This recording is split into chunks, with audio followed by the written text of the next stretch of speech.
Bueno, muy bien. Buenas tardes. Eh, ¿Cómo están? Vamos, ahí estamos. Bien, ahí estamos en simultáneo en ambas redes. ¿Cómo les va? Bienvenidos y bienvenidas nuevamente a todos quienes nos siguen y quienes por ahí se están sumando por primera vez. Bueno, para quienes aún no nos conocen, somos la YADEPSI, quien les habla y junto a dos compañeras somos consultores psicológicos, licenciados en psicología, entre otras cosas. Hola Carla, ¿cómo te va? Eh, y fundamentalmente somos un centro terapéutico y que brinda también lo que es formación profesional para colegas y para gente en general que quiera hacer todo tipo de cursos de crecimiento personal y para desarrollar o interesarse en recursos, herramientas, técnicas que le permitan afrontar diferentes temáticas, como puede ser pareja, dinero, trabajo, eh, crecimiento espiritual, autoconocimiento, salud, etcétera, etcétera, bienestar, calidad de vida. Bueno, de eso se trata. Eh, bueno, como que son esos tres pilares, lo que es lo terapéutico, lo formativo, en lo profesional, en lo personal y el autoconocimiento para quien le interese también una vertiente espiritual, filosófica, trascendental. Nuestro enfoque es holístico, humanístico, apuntamos a las personas como eso, como seres humanos integrados, bio, psicosociales y espirituales, y la perspectiva va por ahí. Todo relacionado con todo, no hacemos reduccionismo, no hacemos recortes, justamente tratamos de tener una mirada integrativa, viendo a cada persona como singular, como única y sobre todo como una totalidad en sí misma. Hola, ¿qué tal María Virginia? Hola Isabel. Bueno, buenísimo, se va sumando gente. Y para quienes particularmente no me conocen, mi nombre es Alejandro Divagno, soy licenciado en psicología, consultor psicológico, escritor y periodista, y muy relacionado con este tema que me toca bastante de cerca, porque soy un ex obeso mórbido. Me hice la cirugía bariátrica hace, ya van a ser 2 años, me cuesta creerlo, pero sí, van a ser, ya fueron en realidad 2 años en febrero. Y a partir de ahí bajé 46 kilos, así que me saqué prácticamente media persona y hasta un poquito más de encima. O sea que puedo dar fe de lo que les voy a hablar, porque lo he atravesado en, en carne propia. Bien, la propuesta es la de siempre. No se trata de que esto sea un mero monólogo, sino que podamos interactuar, podamos tener una ida y vuelta, que puedan preguntar, opinar, debatir, lo que sea. Siempre que sea para sumar, bienvenido, y para aportar, y la idea es esa, poder tener este intercambio que sea nutritivo, y creo que más que nunca válida la palabra. Carla me dice, te felicito, qué divina. Bueno, gracias, Carla. Realmente te puedo asegurar que fue un clic en mi vida, un antes y un después. Y bueno, a quien lo esté reflexionando, lo esté evaluando, le invito a dar el paso, que no es sencillo, pero es de verdad transformador. Es un antes y un después realmente.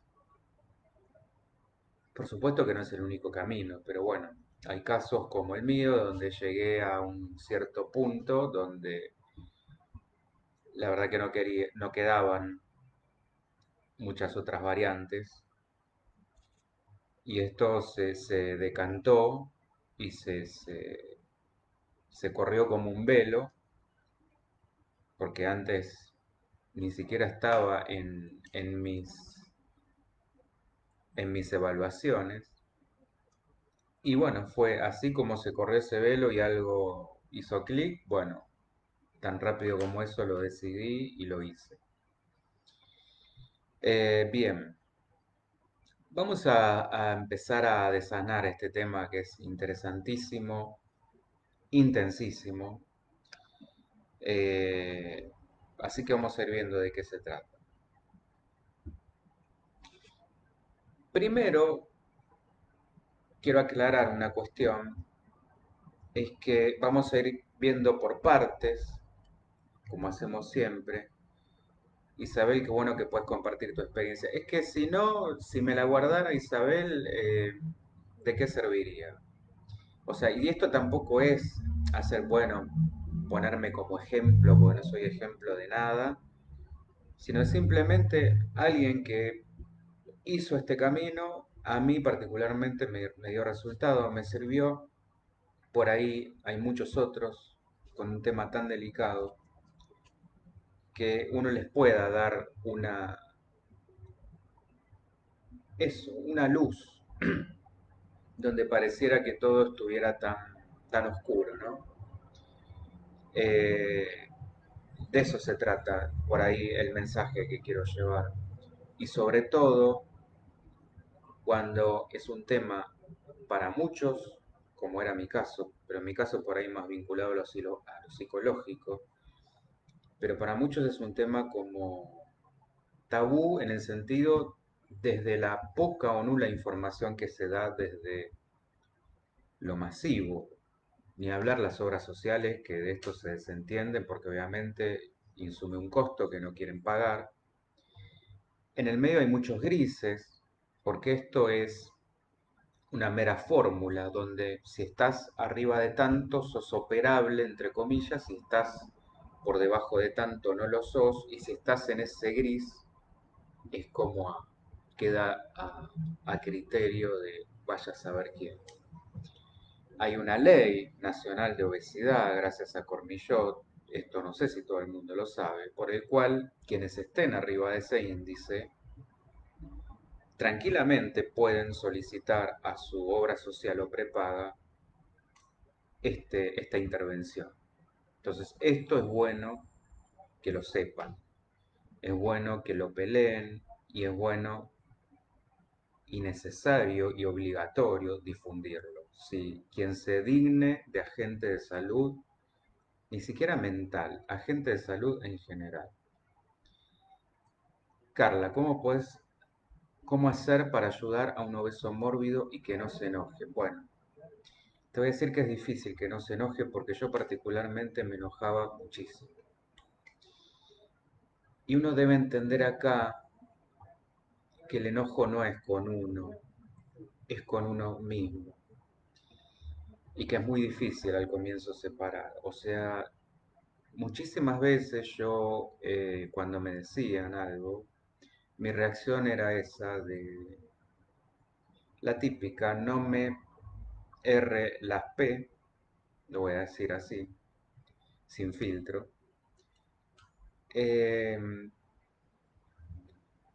Acá se juegan, y es como que, bueno, inevitablemente me voy metiendo en el tema, como que me metieron, me zambulleron en el tema, pero está bueno que podamos ir no desde los lugares, no siguiendo un orden y desde los lugares por ahí más esperados. Grandes chicas, compañeras de la radio Punto Cero, que estamos ahí también todos los sábados. Saludito, gracias por estar ahí. Eh, Bien, el punto acá es, no me quiero perder, Carla, con lo que justo traes porque es tremendo este tema. Uno debe entender que para quien vive esto,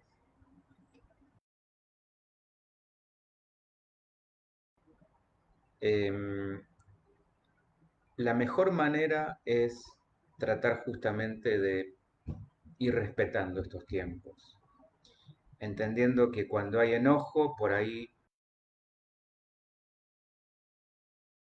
y que no tiene mucho sentido insistir, que es algo que tiene que ir decantándose solo. Cada persona tiene un ritmo, un proceso, un tiempo y un límite. Quien llega a esto es porque no se ha sabido poner un límite interno y muchas veces necesita de este límite externo. No es el mejor.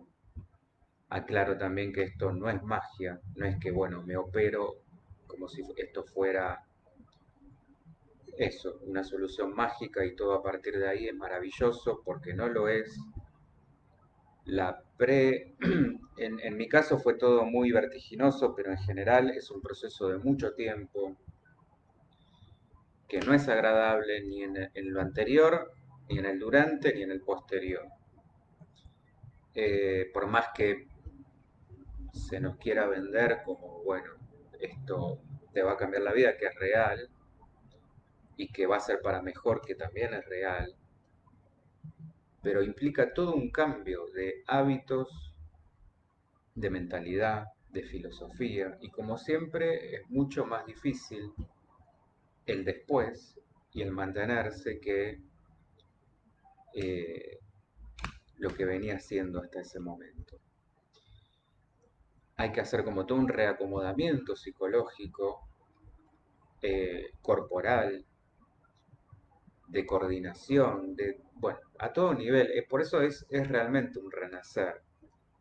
Uno por ahí en el proceso no se va reconociendo y al mismo tiempo se va como volviendo a reconocer quién era o quién supo ser o quién en potencialidad podría haber sido.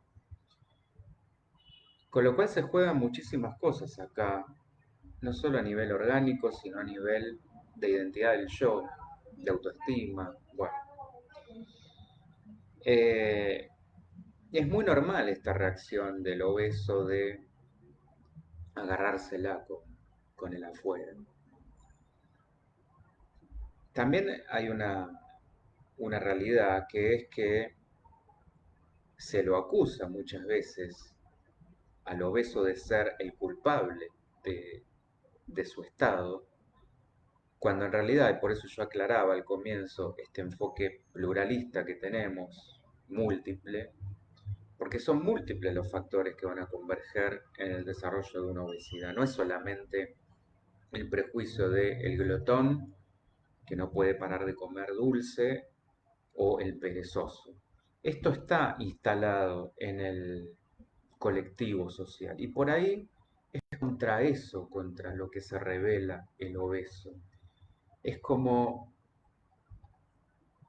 contra la incomprensión, contra el bullying, contra ese maltrato, ya que vamos a hablar de abuso y maltrato, contra el, a ver, no es solamente lo que me está pasando, que me veas como un flojo, que me veas como una persona que no puede parar de comer, porque por ahí, atrás de eso, lo que hay puede ser un tema orgánico, glandular, un tema metabólico, un tema endocrino, un tema depresivo.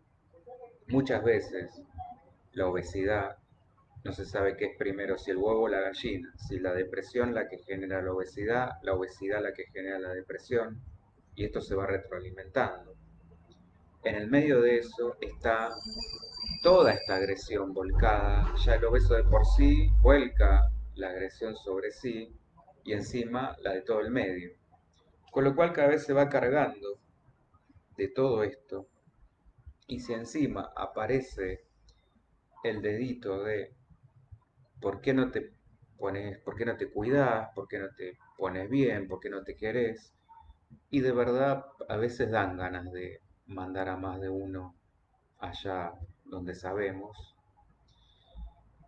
que tampoco es la solución, pero uno por ahí debiera ser un poco más contemplativo y un poco más de verdad acá ponerse en los zapatos del otro. A veces puede ser que se trate de conductas meramente autodestructivas, pero también hay que ver por qué.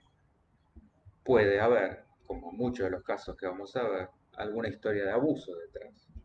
Y ahí, aunque el tema sea meramente o mayormente psicológico, porque nunca es uno solo, no deja de ser un tema muy delicado como para encima estar como atrás, pensando que la cuestión es solamente una falta de, sí, de estima, de como que puesto de esa manera se lo simplifica mucho, se lo reduce mucho el tema, se lo etiqueta al obeso y todo pareciera quedar como una cuestión de, bueno, no te cuidas, no te querés.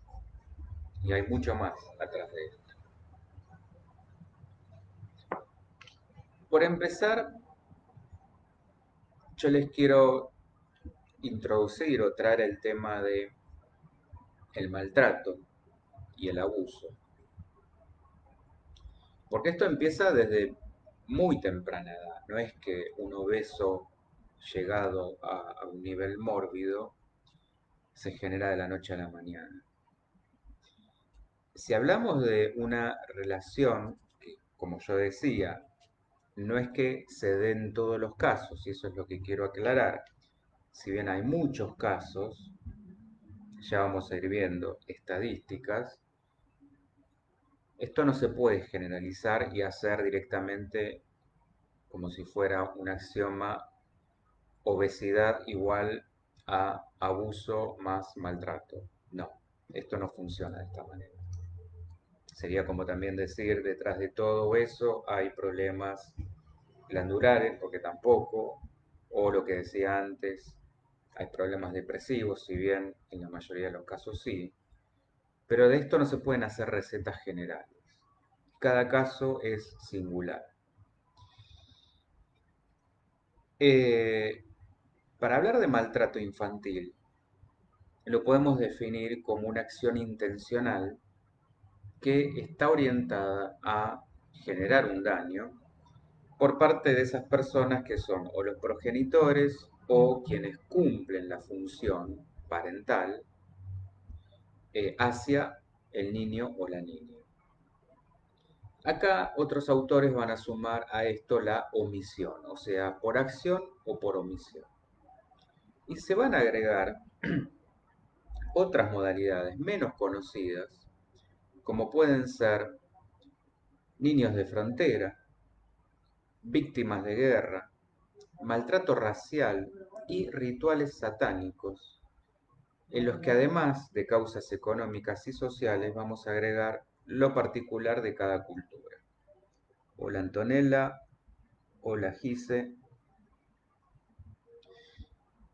Puntualmente la Organización Mundial de la Salud va a definir el maltrato infantil como lo que decía hace un ratito: cualquier acción u omisión que violente los derechos de los niños y de los adolescentes y atente contra un nivel óptimo de salud, contra su desarrollo o su supervivencia.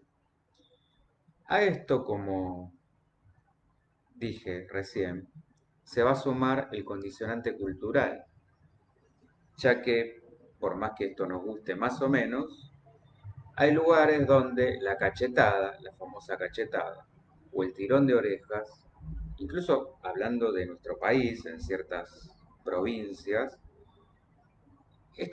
y sin irme tan lejos, esto todavía es aceptado, insisto, guste más o menos, como maneras de corrección, de corregir a los hijos, y no entrarían desde, desde este criterio como la definición de maltrato, siempre y cuando esto no propicie lesiones, se vuelvan sistemáticas o arriesguen el bienestar psíquico o físico de ese niño o niña. Por eso vean cómo acá juega mucho y tiene mucho peso los condicionantes sociales, culturales, económicos, etc. Bueno, vamos a ver un poquito los distintos tipos de maltrato, porque esto también es poco conocido. Y acá, volviendo a la Organización Mundial de la Salud, los va a compilar en cuatro subtipos principales. El físico, que es por ahí el más conocido, el negligente, el emocional y el abuso sexual, que fíjense, es todo un mundo dentro del maltrato. O sea, el abuso sexual infantil está dentro de lo que es el maltrato. Va a haber otros autores que nos van a hablar de 10 maneras de maltrato que se derivan de las que acabo de nombrar, donde vamos a encontrar, además del físico, el emocional, el negligente o el abandono y el abuso sexual, el institucional, acá ya entra el Estado o las instituciones, el prenatal, el laboral, el síndrome de Munchausen, que ahora vamos a ver qué es, la corrupción y la mendicidad. Bueno, acá me dice, bueno, menos mal que volvió Antonella. Igual tranqui porque esto queda grabado, así que cualquier cosa, nada, o sea, yo sé que lo lindo es justamente poder disfrutarlo en el vivo, pero bueno, en el peor de los casos, cualquier duda, pregunta o lo que sea o comentario se puede volver a hacer. Bueno, vamos a ver en conjunto cada uno. El maltrato físico se va a definir como todo acto que va a tener una intención hacia ese niño o niña que va a generar ese daño corporal, enfermedad o la posibilidad de contraerla. Hola Adriana, ¿cómo estás? El emocional va ya acá incluir lo que es la agresión verbal habitual, esto es por la acción de insultar, humillar, desvalorizar, amenazar, aterrorizar, aislar, rechazar, ignorar, corromper, etc. Acá lo que se compromete es la autoestima y, por supuesto, las relaciones interpersonales del menor. Dentro del abandono y la negligencia, perdón, acá es la privación de cualquier necesidad de tipo elemental, como puede ser la alimentación, la higiene, el cuidado, la vestimenta, la atención médica, etc. En el maltrato institucional, acá se incluye todo programa sistemático de gobierno o de poder que tenga como finalidad atacar los derechos básicos de ese niño. El maltrato prenatal se refiere al consumo de sustancias en el embarazo que puedan vulnerar el futuro desarrollo de ese chiquito. La explotación laboral, esto bueno, representa por supuesto la, la ejecución sin elección de tareas que superen las capacidades de ese niño y que son propias o eh, características o exclusivas de los adultos, buscando encima un rédito económico en el beneficio de ese adulto, por supuesto. Lo que decía, bueno, íbamos a explicar un poquito el síndrome de Munchausen por poderes. Bueno, acá esta última palabrita como que nos da una pista. Es cuando se simulan síntomas o se provoca una enfermedad real, obviamente esto es intencional, y generalmente por parte de la madre, para demandar hospitalizaciones o tratamientos médicos reiterados de ese niño o esa niña. A veces incluso esto se hace por necesidades de sentirse cuidado, por necesidad de sentirse alimentado, o sea que acá se mezcla también lo que puede ser la negligencia. La mendicidad, bueno, esto lo vemos muy comúnmente, tristemente, en una ciudad como esta, cuando el niño o la niña es objeto de limosneo por parte de esos padres o quienes cumplen esta función, o a veces, cuando no queda otra, por voluntad propia. Y la corrupción, cuando se incita en ese niño o esa niña comportamientos antisociales y o criminales, como puede ser robo, violencia, tráfico sexual y drogas. Bien, esto sería un panorama y fíjense que acá no llegamos a incluir todavía el abuso sexual infantil, o también conocido como ASI, que es todo un capítulo aparte.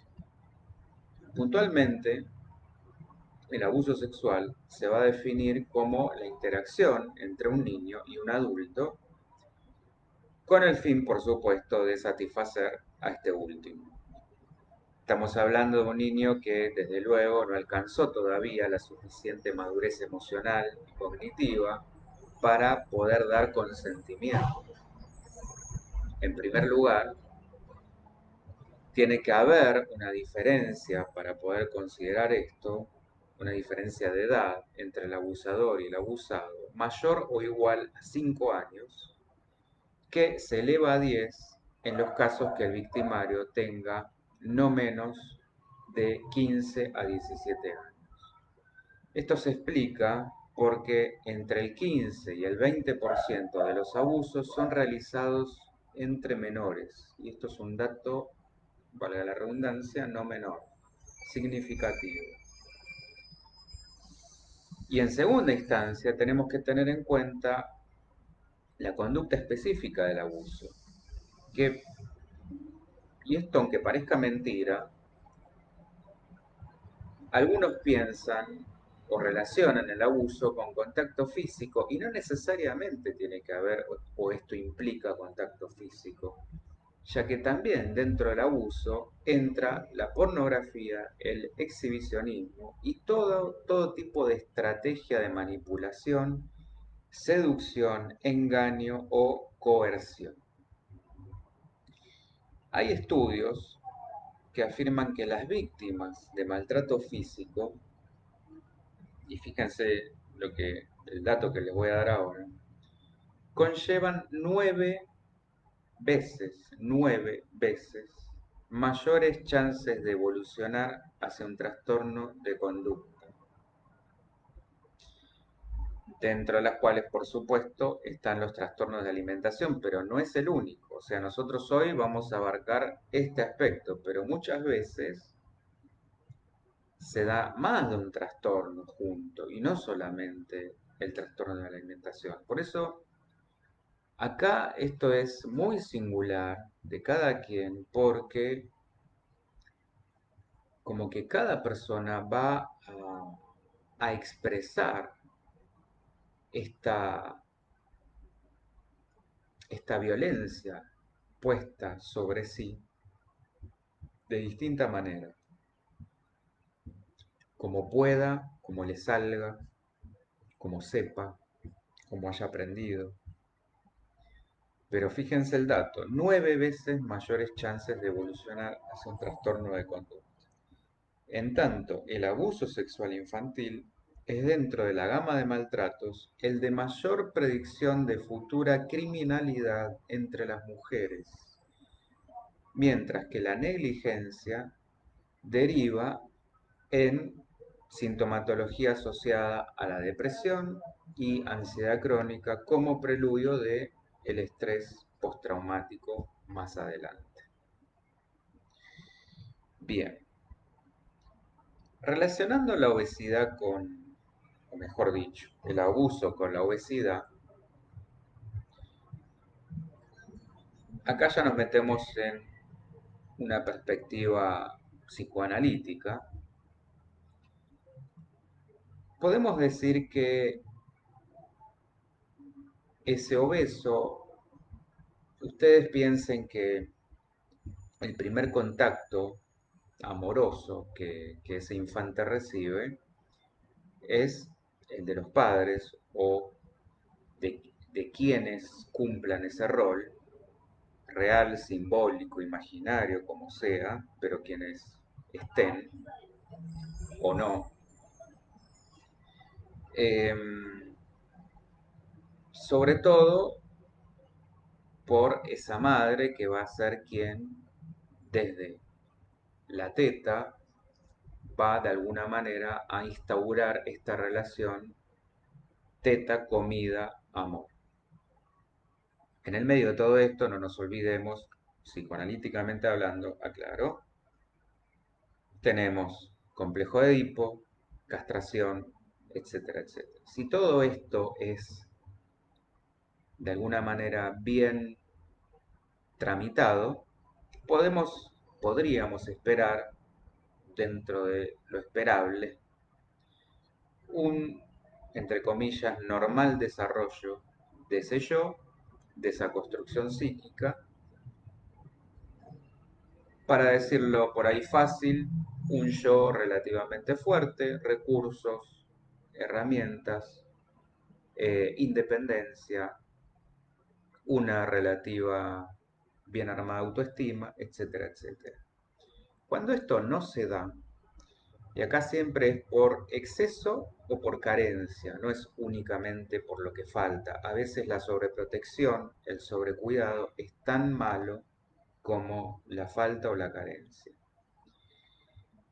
Desde este lugar, cuando no son aparte bien tramitados, complejo de Edipo, la castración y todo lo que esto implica, ese obeso va a temer cuando llega el momento de la adolescencia, que es el momento de justamente empezar a pensar la exogamia, empezar a definir una identidad, un yo, y ni hablar lo que viene después, la adultez.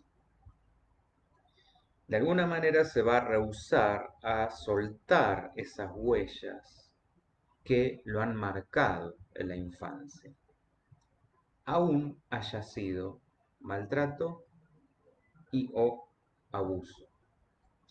¿Por qué? Porque quien aprendió, y esto va muy pegadito de la charla que vamos a dar la semana que viene, que es trastornos de apego, quien ha aprendido que la violencia es la manera naturalizada de amar, esto lo ha interiorizado y esto es el famoso porque te quiero, te aporreo.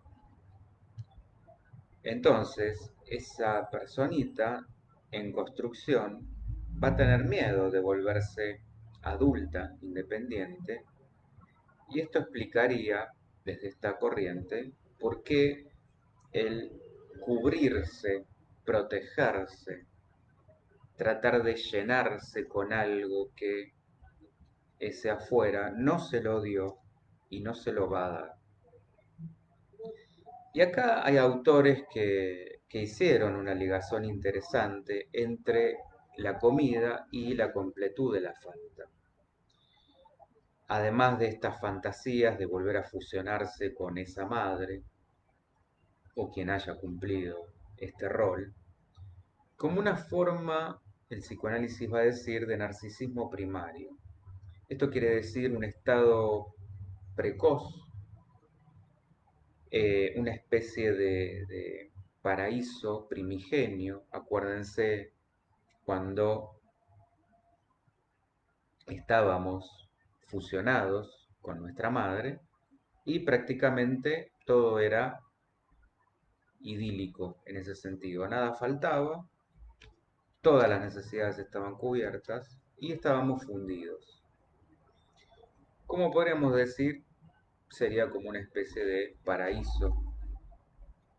Bueno, narcisismo primario en el sentido de este niño volcando toda esa libido sobre sí mismo. Pero por otro lado, además de este narcisismo primario, un poder fálico. Pensemos que para que el deseo se juegue, desde el psicoanálisis, insisto, tiene que haber falo, que el falo, aclaro, no es el pene, sino la creencia universal de que tanto el niño como la niña lo tienen, por eso después viene la castración. ¿Por qué? Porque Esto representa el objeto de deseo que viene a ocupar el lugar del objeto de satisfacción perdido. Le hace la teta, le hace el amor, ese querer volver al primer amor que nunca va a ser igual.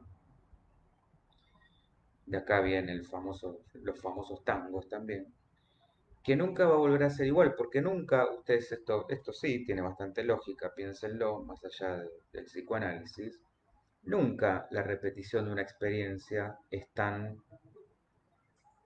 ni sorprendente ni, eh, ni llamativa como lo fue la primera. Uno siempre está queriendo volver a esa primera experiencia y por supuesto nunca lo logra, porque cada experiencia es única. Pero de esto se va armando el deseo, es decir, a raíz de esa primera instauración, esa primera marca, como esa especie de sello que nos ponen a partir de lo simbólico de esta unión, esta ligazón, comida, amor, es que vamos a ir a buscar justamente, volver a repetir permanentemente que esto se cumpla. Por supuesto, hasta que seamos capaces de separar esta asociación, donde comida es comida y amor es amor. Pero al mismo tiempo, cualquier cosa, por favor, si esto se complejiza mucho, me preguntan, me interrumpen. Carla, o sea, siempre uno está en falta. De alguna manera sí, y el secreto acá es aprender a, porque también te podría decir, también uno siempre está en, a ver, ¿cómo decirlo? En lo contrario a la falta. Nunca estamos ni en un extremo ni en el otro. Y acá el secreto es poder justamente equilibrarnos y aceptar que venimos de alguna manera en falta, como seres castrados, como seres escindidos, porque todos tenemos un inconsciente, como seres a completarse, que me gusta más que incompletos, a perfeccionarse, pero que al mismo tiempo en la potencialidad tenemos esa completud, gracias por la palabrita, en la potencialidad tenemos esa completud. Sería como decir, somos la semilla que puede convertirse en el árbol, potencialmente, que nunca va a llegar a ser el árbol completo, pero, de alguna manera, si vemos las dos cosas sin posicionarnos en ninguna de las dos, porque de vuelta, como lo que decía, tanto el exceso como la falta son peligrosos, bueno, también la completud y la carencia. Si uno se para en la falta y la carencia, siempre va a faltar. Si uno se para en la completud, es la chatez, el para qué seguir si ya no tengo más, porque no tengo más que seguir buscando. Bueno, se trata justamente de un término medio, un sano equilibrio. Eh, y al mismo tiempo yo decía, para el obeso, esta puede ser una manera de invisibilizarse o paradójicamente de encontrar una identidad a partir de la cual ser reconocido, aunque sea desde la agresión, pero ser reconocido. Fíjense que así como se dice que mejor una mala publicidad que a la nada, bueno, para esta forma de pensarlo, para esta mentalidad, bueno, mejor que por lo menos me hagan bullying a que resulte invisible. Cuando Freud advierte en las lagunas del recuerdo que hay un trauma insoportable, por eso se dan estas lagunas, acá se vuelve a enlazar la cuestión de la obesidad con el abuso, cuando pensemos que esto por supuesto deja una tremenda marca en la infancia, y acá esto es opinión particular, justamente la obesidad puede ser uno de los síntomas. Pensemos en el síntoma como el retorno de lo reprimido, como una manera de poder empezar a hacerlo esto consciente. Es decir, la obesidad echa síntoma como una manera de empezar a recordarse. Y obviamente que este síntoma va a entrañar de una forma distorsionada, indetectable, ese conflicto psíquico que, justamente por estar de esta manera encubierto, no provoca una angustia directa al yo y de alguna manera pasa desapercibido frente a los mecanismos de defensa. Ustedes piensen que si uno de golpe asumiera esta, esta conciencia, sería muy desestabilizador para la psiquis. Incluso podríamos hablar de una ruptura del yo y ahí es donde caemos ya en el terreno de la psicosis.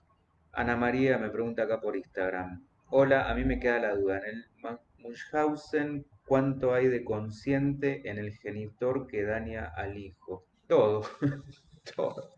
Es intencional. Se hace en forma deliberada.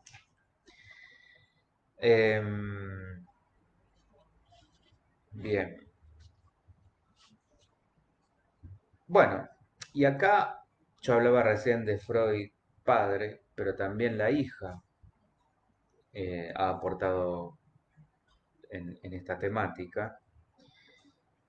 Bueno, ella desde luego ha hecho todo una psicología del yo.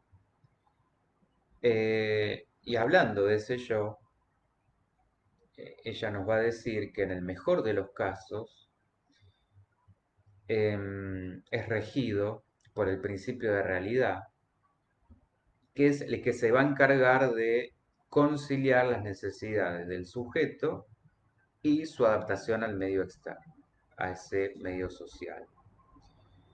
Entonces, de esta óptica, la obesidad vendría a ser como un desarrollo deficiente de ese yo. Es un yo débil que va a conspirar contra cualquier actitud de voluntad que tenga esa persona en pos de controlar sus impulsos y modificar esos hábitos de vida. Es interesante también que veamos los mediadores que puede haber entre el abuso sexual infantil y la obesidad. Acá vamos a encontrar factores como impulsividad, consumo de drogas. Esto se ha estudiado en niñas entre 10 y 15 años. Y la importancia de estos estudios es que los resultados fueron similares a otros que se hicieron con adultos. En los casos de mujeres víctimas de abuso emocional en la infancia, como decía hace un rato, la depresión es un mediador bastante significativo. El abuso sexual infantil está mucho más extendido en aquellas personas con problemas relacionados con la conducta alimenticia.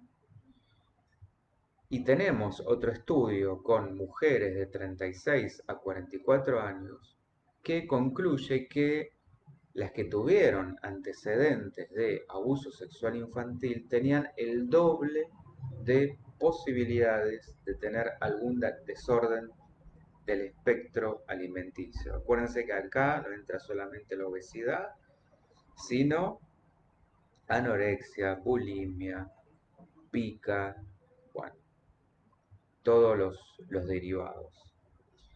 Em, mientras, mientras que las que tuvieron los dos tipos de abuso, es decir, sexual y físico, elevaban estas chances de problemas alimentarios al triple.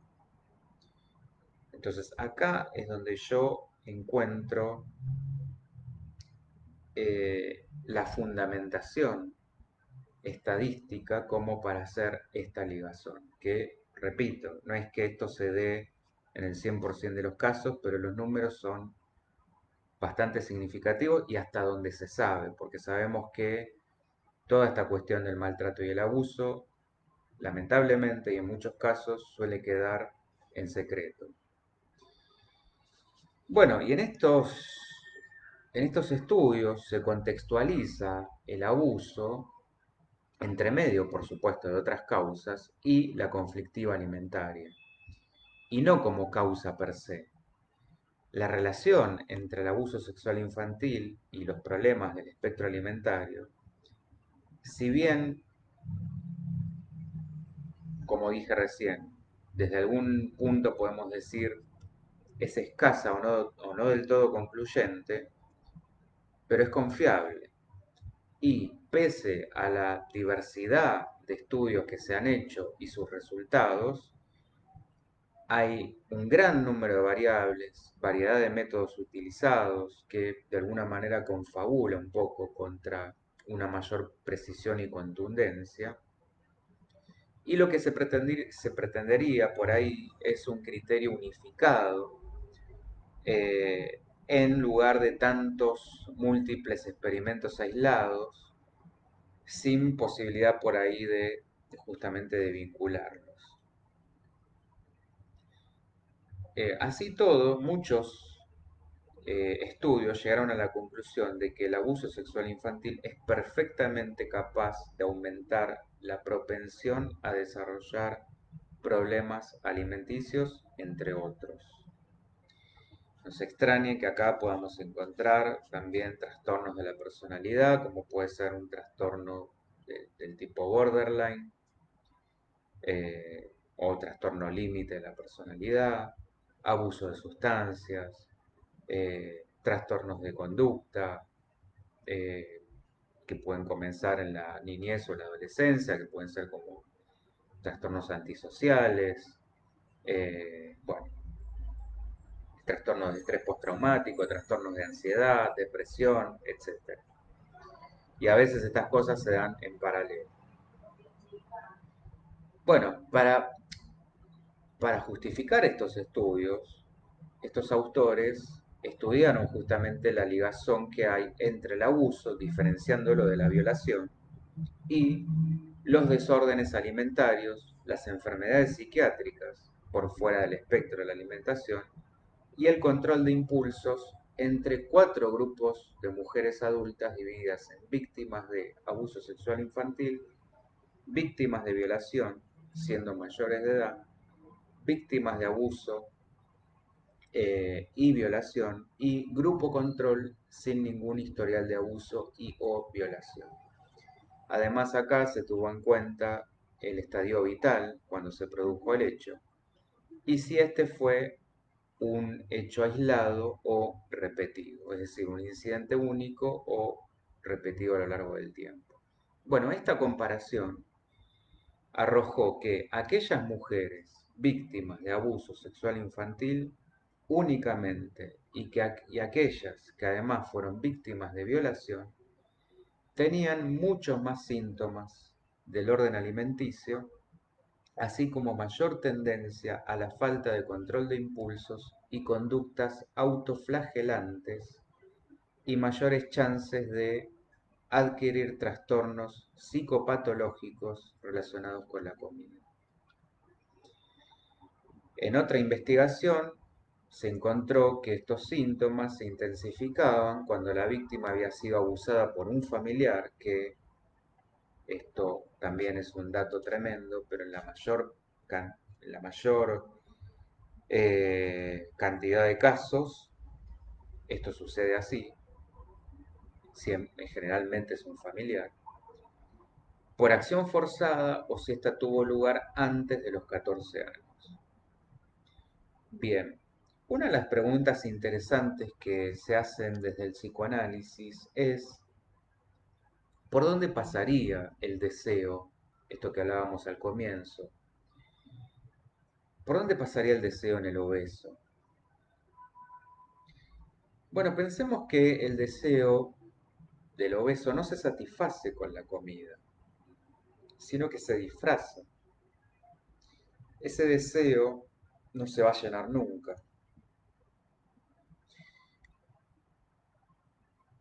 El deseo en realidad no se llena nunca para nadie, pero sobre todo, acá vamos a hacer hincapié en el obeso. Es insaciable y es incestuoso. Recuerden lo que hablábamos justamente del complejo de Edipo y la posterior castración. Como es incestuoso, merece ser castigado con esa ansia voraz que nunca se va a completar.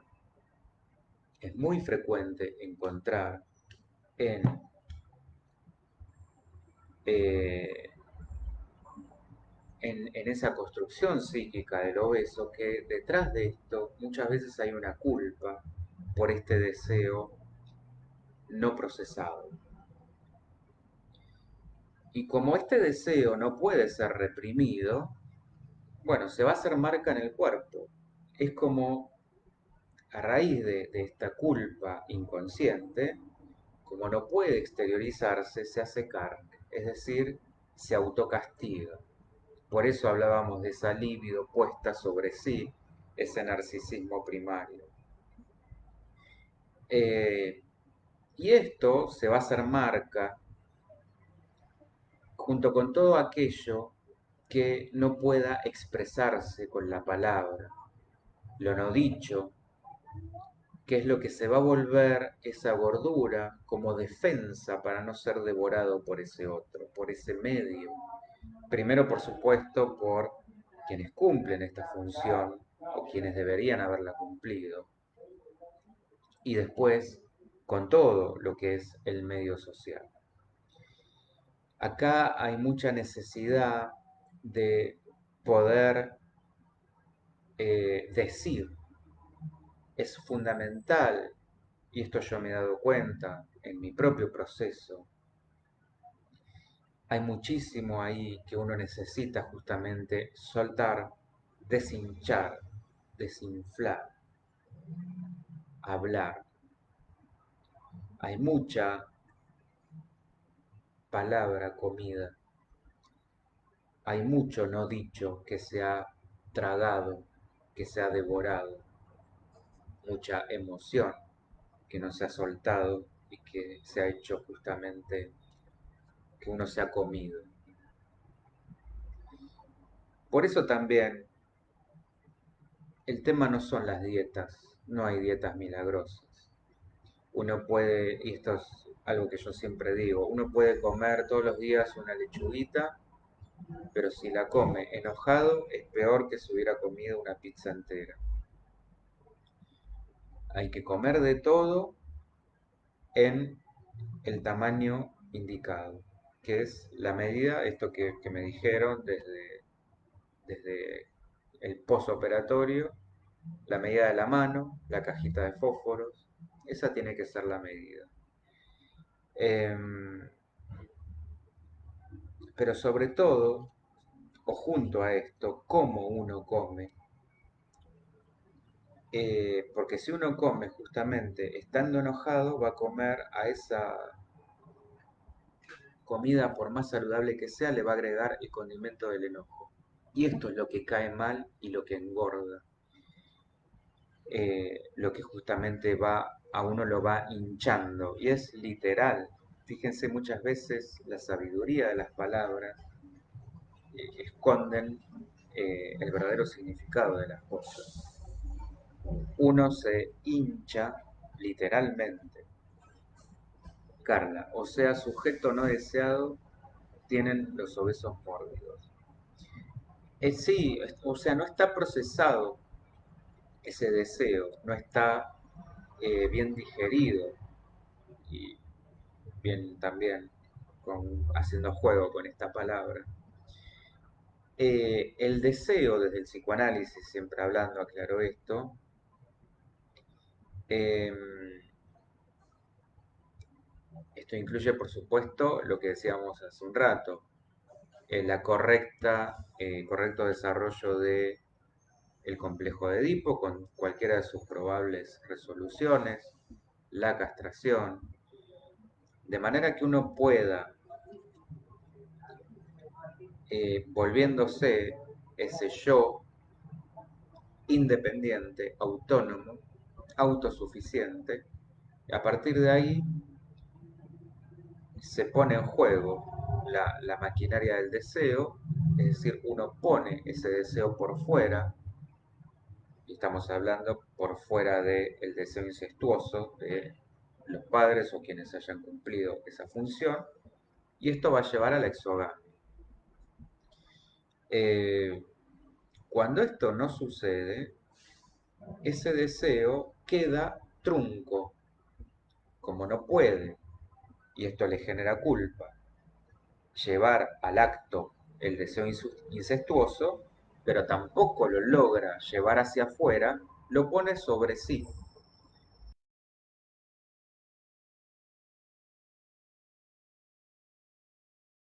De ese supuesto amor, donde no descosí el amor de la teta de la comida, y queda esta equivalencia, comida igual a deseo igual a amor, y me doy a mí lo que ese medio no me quiso dar, que fue el incesto, y que como no puedo salir a la afuera, porque no tengo los recursos, porque ese yo no se ha terminado de formar, porque tengo miedo, porque quiero volver a ser ese niño chiquito que se sentía protegido, cuidado y en fusión con la madre, porque me siento amenazado por el medio, etcétera, etcétera, porque me siento débil, porque me siento incapacitado, porque me siento no deseado. Bueno, todo esto es lo que se juega en esa construcción psíquica.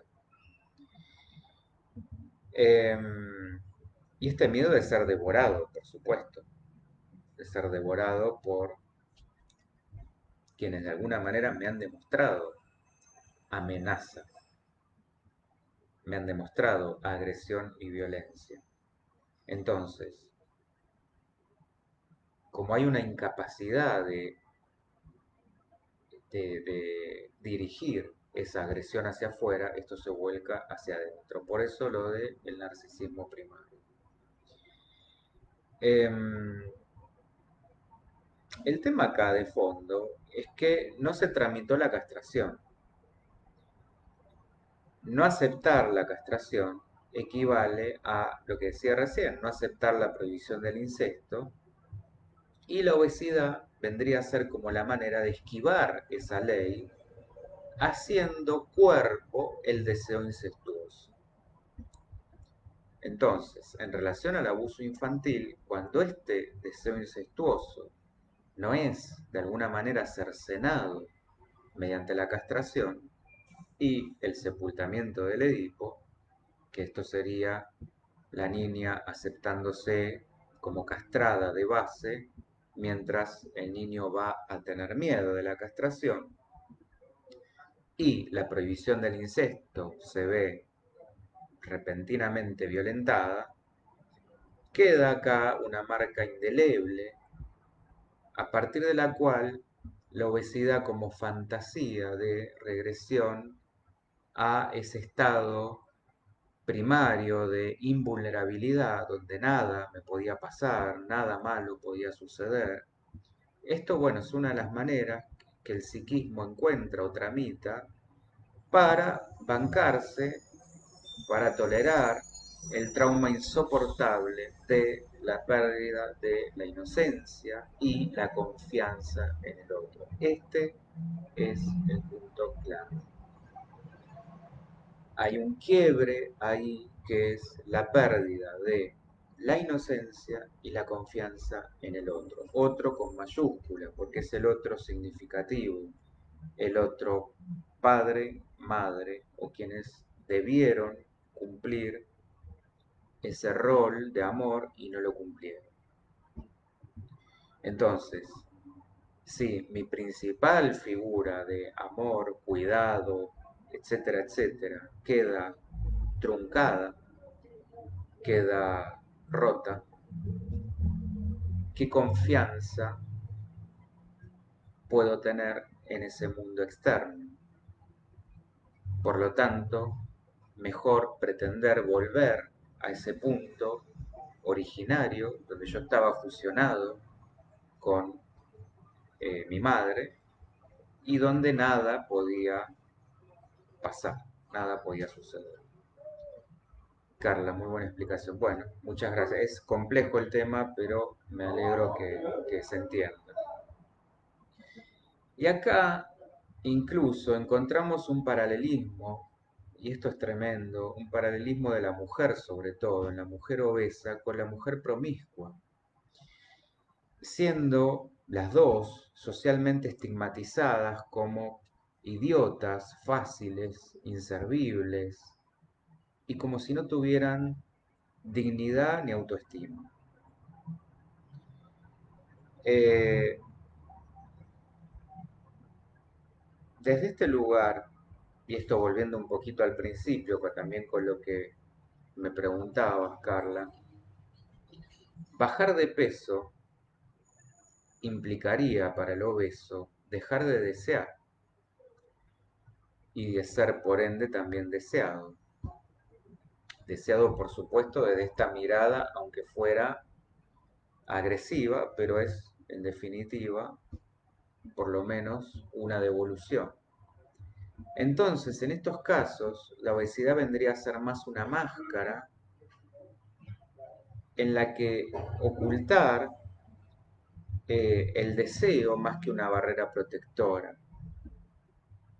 Acá, desde esta perspectiva, la obesidad adoptaría un carácter de defensa frente a situaciones y relaciones sociales, como veíamos recién, que resultarían angustiosas, por cuanto mejor evitar compartir y por ende después desilusionarse, o conectarse con la propia libido y frustrarse ante el no deseo, ese no deseo desde el lugar que uno esperaría del otro, por ende mejor no desear. En contraste, podemos encontrar que se van a refugiar en una fantasía omnipotente, combinada muchas veces con un goce masoquista, donde aparece esta ilusión, esta rumiación, esta fantasía de, bueno, si fuera delgado las cosas serían diferentes. Eh,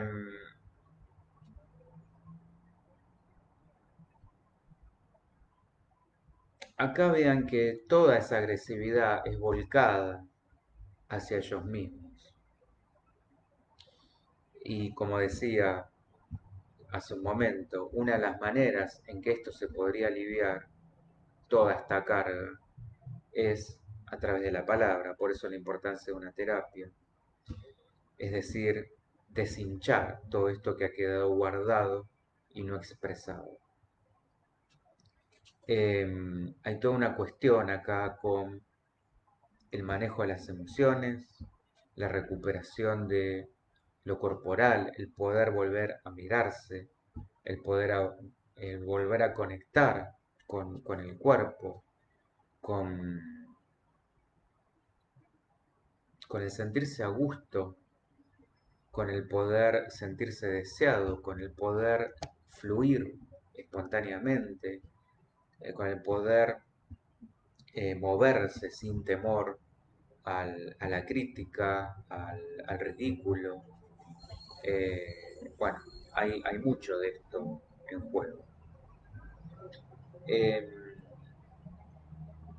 y como también esto que decía de esta fantasía omnipotente en el sentido de, bueno, me lleno de todo esto, como de alguna manera pretender que de esta manera nada me va a faltar, cuando es, por supuesto, todo lo contrario. En conclusión, bueno, y acá ni hablar, yo no me he metido mucho con la cuestión social, pero por supuesto que esto tiene toda una carga. Hay como una suerte también de ganas de rebelarse contra un medio que es absolutamente, en este sentido, crítico, y, y nos impone un modelo de salud asociada a la delgadez, cuando esto es meramente una marca de época, no siempre ha sido así. Y acá lo que debe buscarse, por sobre todo, es la salud. Lo otro debe venir, en realidad va a venir solo, pero si la búsqueda pasa primero por lo estético y tenemos mal orientado el camino. Eh,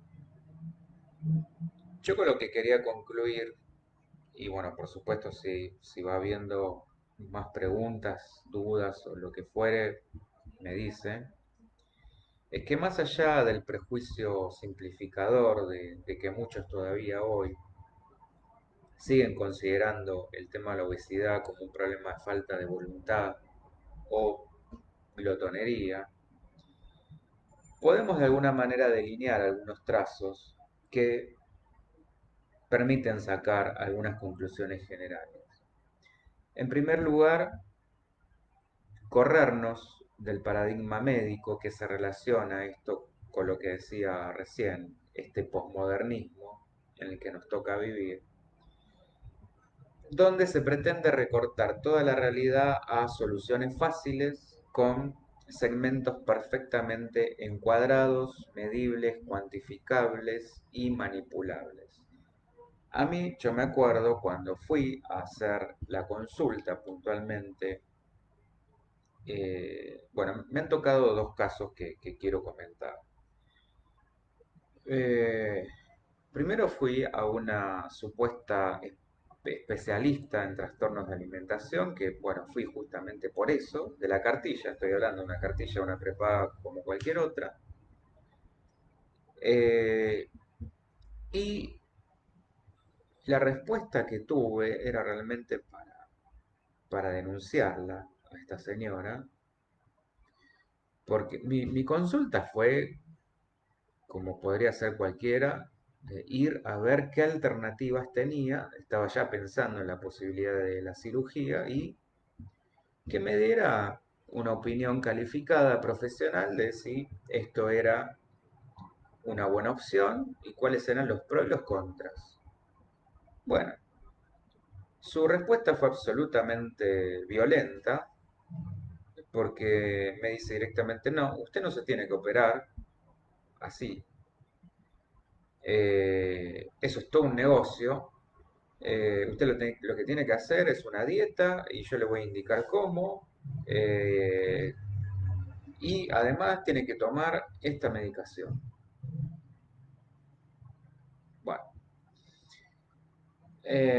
por supuesto, primera y última vez y salí poco menos que despavorido, angustiado y enojado y muchas otras cosas más. O sea, lo primero que hice fue hablar con mi terapeuta de ese momento y bueno, no podíamos creer que una especialista en el área fuera esa su respuesta.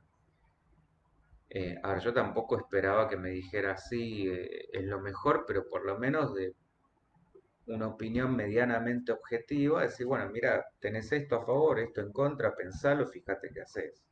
Como es lo que propongo yo, por ejemplo, también con estas charlas, si no sería una bajada de línea donde yo estaría diciendo, váyanse, opérense todos, que es la solución, y bueno, y punto final, sería mucho más simple o simplificador, pero no se trata de eso. No es ese el mensaje que... Esto no es una cuestión matemática que se puede generalizar y universalizar. Bueno, me pareció, la verdad que un horror. Después terminé yendo al cirujano, que más allá, entre paréntesis, más allá de que esto sea un negocio, la medicina en general es un negocio, acá no nos hagamos los tontos, por supuesto que lo es, pero bueno, acá es donde uno eh, hace su discernimiento, es decir, llega a un determinado punto, no hay muchas. Cuando uno desarrolló una X enfermedad y ya no quedan muchas alternativas, por más que quien lo vaya a operar sea un comerciante y la medicina sea un negocio. Eh, bueno, cuando fui al cirujano, que en definitivo fue quien me operó, eh, todo esto puesto en estos términos, lo medible, lo cuantificable, todo bien encuadradito. Lo tuyo es obesidad mórbida tipo 4, me dijo en ese momento. Yo no podía creer que había, lo voy a decir así exageradamente, pero era más o menos de esta manera, porque era monitor rojo, tipo placa de crónica, con letras enormes, obesidad mórbida tipo 1, 2, 3, 4, y después decía más o menos como super obesidad, super recontra obesidad, obesidad, no sé, infinito punto rojo y lo que se imagine.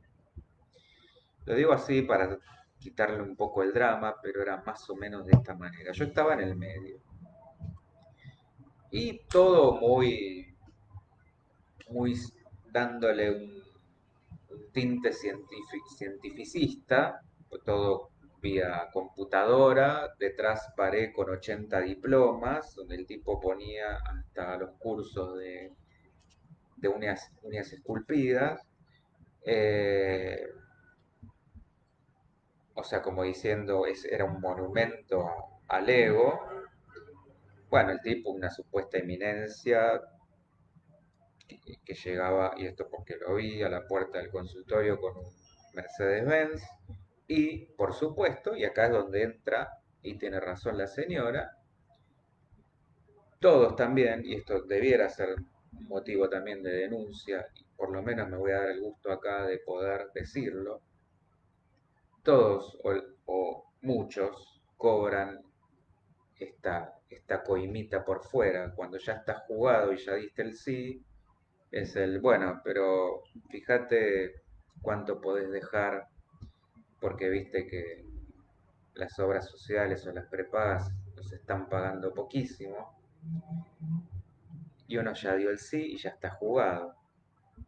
Entonces fíjate si podés dejar esto para que te pueda operar yo, si no, está todo bien, te opera alguien de mi equipo, y te juegan con esa perversidad, es como diciendo, bueno, no sé en qué manos quedás. Bueno, esto también está. Y te lo dicen cuando uno ya no va a recular y decir, ah, no, entonces lo que usted está haciendo me parece una falta total de ética y una falta de respeto, por lo tanto no me voy a operar con usted. Porque esto implica volver a empezar, volver a pelearla, por ahí 1 año, 2 años. Bueno, tuve una paciente que estuvo 2 años luchando con, con una prepaga para que le autorizaran la operación. Bueno, aquí iba con esto que también dentro de todo esto lo medible, lo cuantificable, este tipo me decía, mira, la proyección, por supuesto todos mis análisis eran un desastre, colesterol, triglicéridos, diabetes, lo que se imaginen lo tenía, problemas en las rodillas, todo esto hoy tengo 44, tenía 42, no podía seguir un colectivo, eh, a mí siempre me gustó mucho eh, subir montañas, bueno, ni hablar, ni subir 10 metros, porque dejaba un pulmón en el camino, problemas para dormir, bueno, mil cosas, que son las alarmas que me fueron llevando a la decisión, pero acá también un tema fundamental y que no quiero dejarlo de lado es la red, porque muchas veces una mala red nos lleva justamente a potenciar esta quizás autodestructividad que todos tenemos un poquito dentro, este tánatos, ya que estamos con los psicoanalíticos, o pulsión de muerte, así como una buena red, en esto que decíamos de que el medio es también importante, muchas veces nos ayuda, nos da ese empujoncito, esto un poco que decías, Carla, como hacer con el obeso para que no se enoje, una buena red que acompañe, que sostenga amorosamente, que entienda, que siga amando pese a, eh, es muchas veces el empujoncito necesario que uno necesita para decir, no es justo que yo le esté dando a esta persona esta calidad de vida. Esto fue particularmente el clic que a mí me hizo como para decir, a ver, llega un punto donde las opciones terminan siendo como muy acotadas. Y esto es Eros o Tánatos, pulsión de vida, pulsión de muerte. Voy hacia un camino de una adultez mayor complicada, difícil, horrible. Yo la he vivido con muchos de mis familiares, viéndolo en primera persona, y llegado a ese punto de decir, ¿es la vida que le quiero dar a la persona que me está eligiendo transformarme en una carga? Por lo menos si uno no lo puede ver por uno, hacerlo por el otro. Eso fue a mí una de las tantas cosas que me llevó a decir, bueno, prefiero morirme intentándolo y no morirme a los 50 por un ataque cardíaco o antes, o llegar por ahí a los 60, 70 pero hecho pelota, sin poder moverme, sin poder subir una montaña, sin poder correr un colectivo, sin poder disfrutar absolutamente de nada y cada vez con más privaciones. Al final se trata siempre de elecciones. Eh, bueno, por supuesto que de esa charla con el cirujano me fui llorando, pero esto es el paradigma médico. Si alguien pertenece a una categoría o la otra, si es obesidad de un tipo o del otro, con todo esto se pretende de alguna manera una universalización de parámetros que va en contra de todo lo que venimos hablando, va en contra de la subjetividad psicológica, va en contra de la humanidad, lo que nos hace humanos. Para la medicina siempre esto se va a reducir a dieta y ejercicio, no hay mucho más. Recién en los últimos años se empezó a ampliar la mirada con la reglamentación, como decía al comienzo, de la Ley Nacional de Obesidad, según la cual es parte del plan médico obligatorio y, lo vuelvo a decir, habilita los casos de cirugía en los casos mórbidos, pero no es información que se facilite, que se dé a conocer en forma masiva, y de hecho las prepagas o las obras sociales se hacen las desentendidas para no asumir ese costo. Todavía conserva mucho peso este reduccionismo físico que desliga las dimensiones psicológicas y las sociales. Desde lo psicosocial yo me pregunto por qué la obesidad, y más específicamente la asociada al maltrato o al abuso infantil, es un mal que se nos da mucho más en el mundo occidental que en cualquier otro lado, por lo menos lo que se conozca. Carla me dice, los médicos hacen estadística menos mi marido difunto. Y bueno, sí, en general sí, y respondan a todo un negocio, es esto. Es separarnos en partecitas, el reduccionismo. Eh, bueno, y esto no es de extrañar si pensamos en este mundo posmodernista que nos llena de incertidumbre, sin referencias de identidad, en las cuales justamente nos podamos reflejar, donde se desvía el ideal hacia un fin que nunca satisface, que nunca llena, o mejor dicho, que paradójicamente promete satisfacción instantánea, felicidad inmediata, Entonces, desde este lugar, ¿cómo hacer para no sentirse vacío? Hay un nuevo Dios, o el Dios moderno, es el mercado, y es un Dios cruel que dicta modas y que nunca nos va a brindar ni consuelo ni paz. Y mucho menos, por supuesto, va a prometer un más allá por el que valga la pena procrastinar, esto es decir, bueno, eh, freno un poquito el impulso, que me dan las ganas de la satisfacción inmediata, total sé que más adelante va a llegar una satisfacción mayor. No, la satisfacción, ese más allá, si es que lo hubiera, se va corriendo como el deseo todo el tiempo. Y esto se corre al compás del último grito de la moda, del último grito consumista. Eh, Como una adicción, saciar ese vacío al instante es un mecanismo que se ha naturalizado con cada comida. Por ende, la obesidad, en este sentido, debe tratarse en múltiples dimensiones, no en una sola.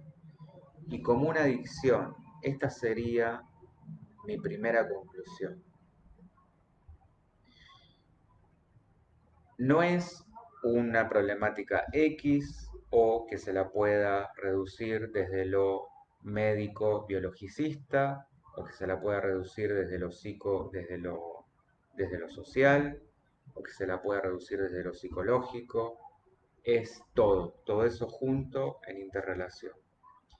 Ni hablar de la marca psíquica, de la herida que nunca cicatriza, de ese abuso por parte muchas veces, como decíamos, que en general son los familiares quienes deberían haber sido los principales objetos de amor de ese niño, vulnerable e indefenso. Estas son las palabritas subrayadas. Por eso el obeso quiere volver a recuperar esa vulnerabilidad e indefensión que de alguna manera se le arrebató, se le quitó. Entonces, como le fue arrebatada esa inocencia, como no pudo elegir, como no pudo defenderse y al mismo tiempo ahora no puede atacar a sus propias figuras de cuidado, acá está la contradicción interior, es que esa agresión por algún lado tiene que salir y es puesta sobre sí.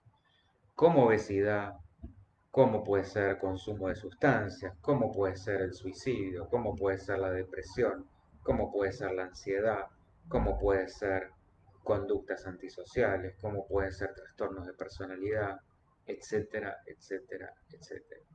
Acá lo importante es entender que ese amor quedó entonces asociado a la violencia.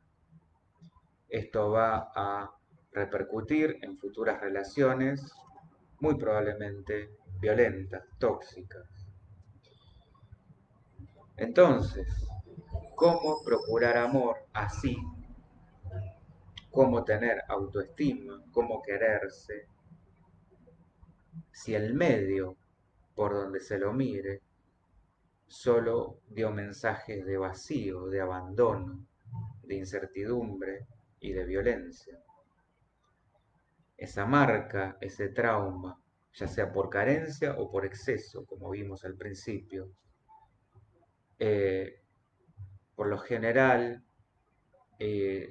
uno siempre focaliza en el abuso y en el maltrato como falta, pero también forma parte del maltrato el exceso de amor, confundido con sobreprotección, que en realidad también va a esconder un sentimiento de desvalidez, de vos no podés, vos sos menos, por lo cual te tengo que cuidar, te tengo que proteger. El mensaje es no servís, no podés. Ante estos escenarios, ya sea uno o el otro, ese sujeto vuelca, como vimos, su líbido hacia sí mismo, fijándose a una pulsión oral, el cigarrillo es otra de las maneras, mediante la alimentación, que es lo que estamos viendo hoy, que busca llenar ese vacío o seguir protegiéndose de ese mundo hostil, amenazante, o regresando a una etapa oral donde el amor iba asociado al pecho de la madre y nada sobraba ni faltaba. Acá es donde cobra sentido esa escisión que el obeso hace de sí mismo y del mundo, y de sí y de su propio cuerpo. Es muy difícil, y esto también lo digo por propia experiencia, uno tiende a decirse, por supuesto a mentirse, que uno no está tan gordo. Hay una distorsión cognitiva, y esta viene a ser mi segunda conclusión. Uno empieza a creerse una realidad paralela, una fantasía que no existe. Y por ahí también, así como hay gente, como vos decías, Carla, de cómo se le dice, hay gente que también hace mal o hace daño negando la realidad. Decirle, bueno, no, pero a ver, estás con unos kilitos de más, pero estás bien. Y no, no es ni una cosa ni la otra. Em, y es justamente en esa grieta donde se debe procurar entrar desde un enfoque psicológico que integre la salud, apuntando a la calidad de vida, al bienestar, en el, en el, en el sentido justamente de estar bien con uno mismo y al mismo tiempo creciendo en autoestima a través de la devolución positiva del contexto, es decir, la mirada del otro. Sobre este otro, y sobre todo el otro significativo, el de mayúscula, que pueda reconocerlo como lo que realmente fue. Hablamos de que el obeso pueda reconocer a este otro, pueda decir a este otro como lo que realmente fue, es decir, ya sea un abusador, un violento, un maltratador, y que si bien ha dejado marcas gruesas, no son indelebles.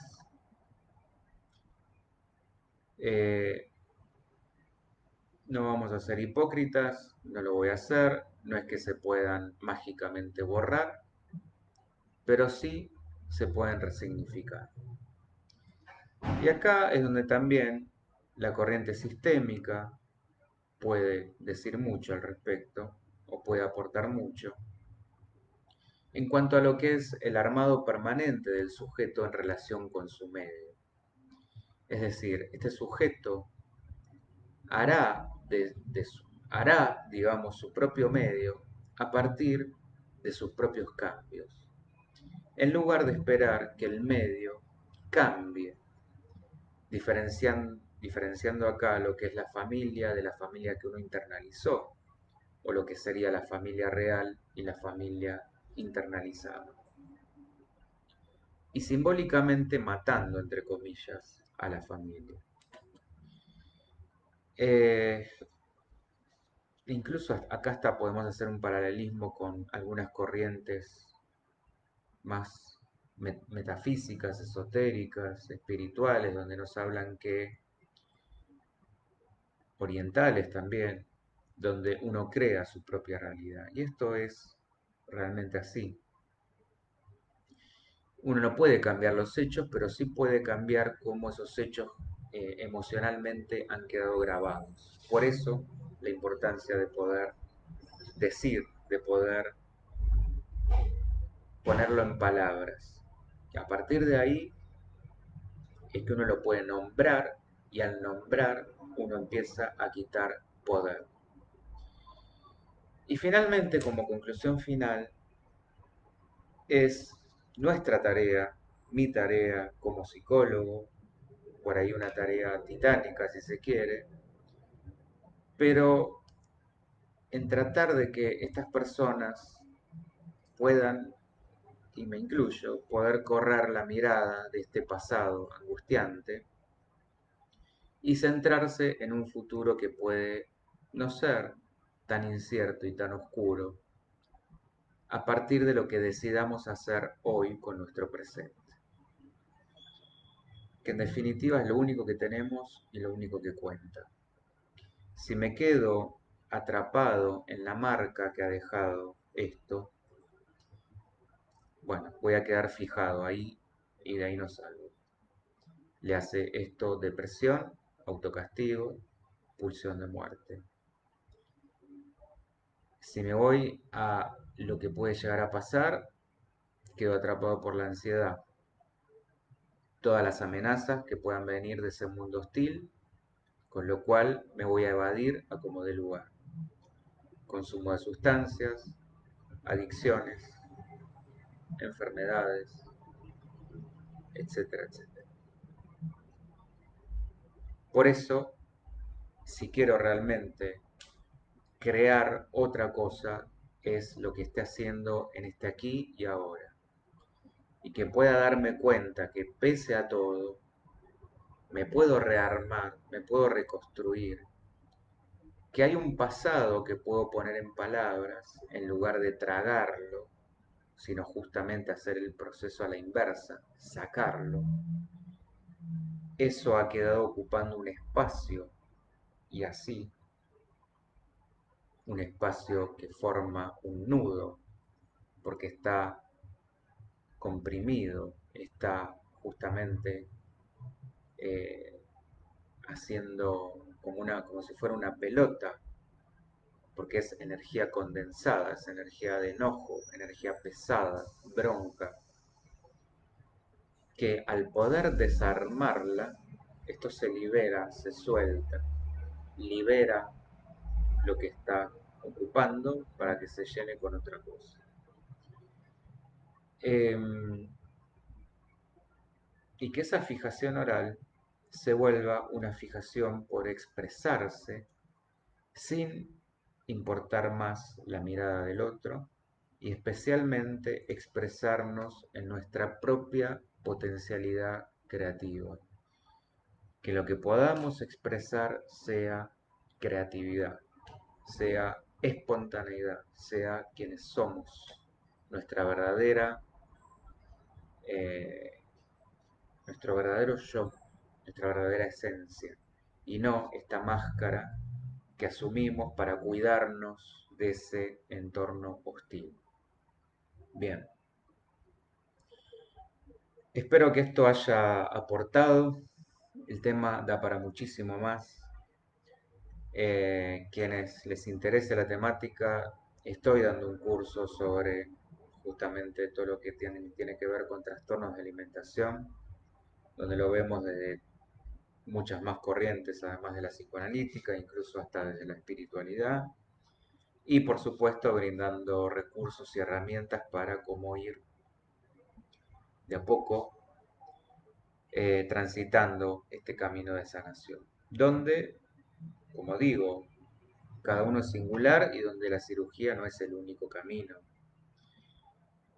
Por supuesto, no todos están en una obesidad mórbida y, y por fortuna muchos pueden con cambios de hábito sostenidos, por supuesto, en el tiempo, que es cambiar justamente la manera de pensar, la manera de sentir y la manera de accionar, que es como esto puede transformarse. Que con la cirugía es exactamente lo mismo, por eso no es magia, sino que bueno, es la necesidad de, pasado cierto límite, como que no hay mucha otra opción. Bien, como dije, espero que aporte, que sirva, que permita reflexionar, que permita por ahí eh, abrir otras perspectivas.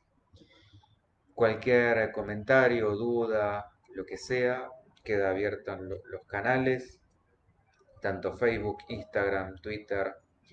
Pueden mandar mails a la gmail.com WhatsApp al 11 3209 6198.